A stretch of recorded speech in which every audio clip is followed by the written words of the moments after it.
Gibiyaan ako ang akong pamilya para sa ako ang kerida nga katol. Kana ganing nangita ka sa kakulangan sa imong asawa o tan-aw nimo, dili siya enough para masatisfy ang imong kaugalingon. Pero wala nimo na realize nga siya na di ay ang pinaka the best sa mga babae nga imong nakaila. Tawagan na lang ko ninyo sa pangalang Ricardo. 52 anyos ug nagpuyo dinhi sa Makilala North, Cotabato. DJ Sam, doon na ako'y asawa nga tawagan na lang nato sa pangalang Sabel. 49 anyos na sab siya karon. Doon na mitulo ka mga anak, apan wala mi nag-uban na sa karon tungod sa akong dako kaayo nga sala nga nabuhat ngadto kanila. Sukad nagminyo mi ni Sabel, DJ Sam. Kapila na ko niya nasakpan nga ni patol og laing babay.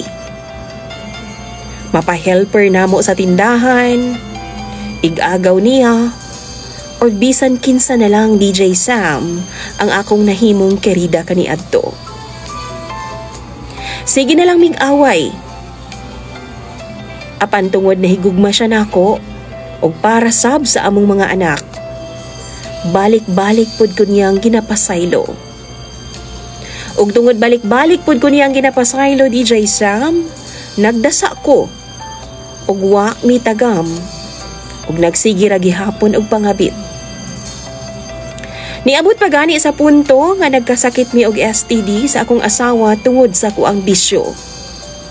Apan tanan, gidawat og giantos niya para sa amuang nabuong pamilya. One time, na ako'y nakaila nga babae, DJ Sam. Gwapa siya. Batanon pa sab og ex-entertainer sa Japan. Maayo kay siya modala sa kama og nagdugay jud ang among relasyon. Na in love ko sa iya ha, DJ, og ingon sa nakaingon jud ko sa akong kaugalingon nga layo ra kaayo siya sa akong asawa. Akong asawa nga wala ko'y laing madunggan kundi banghag, yaw-yaw ug panugo.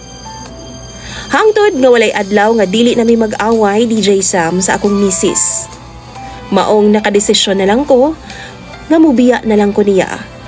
Kaysa tinuod lang, wa na ko malipay sa among panag-uban.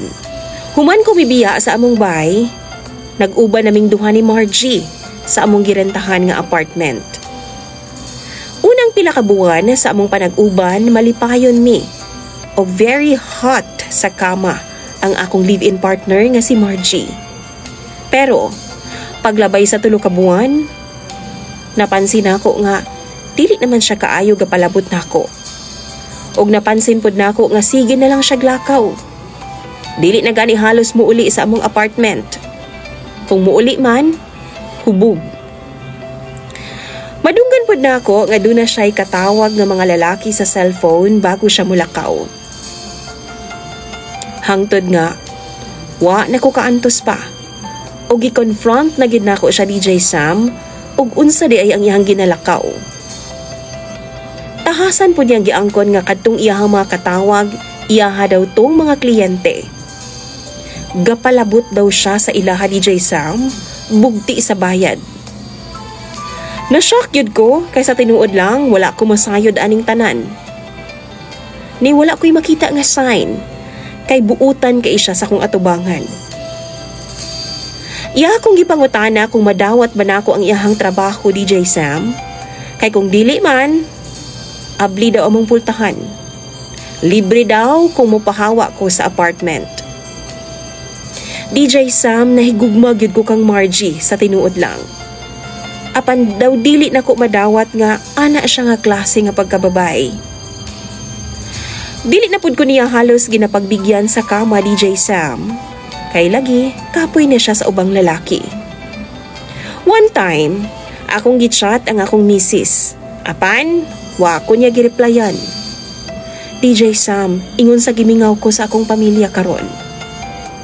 Gusto ko mo pauli og mangayo og sorry nila, pero di ko sigurado kung ilaha pa ba kong dawaton. DJ Sam, nagmahay na ko sa tanan o gusto na kong makalingkawas sa akong sitwasyon karon. Magbag-o nako. O gusto na ko mubalik sa akong pamilya. Apan ang pangutana, mapasaylo pa ba ka ako nila? Unsa kay angay na kong buhaton? Palihog tambagi ko ninyo. Inyong follower og suking tigpaminaw, Ricardo.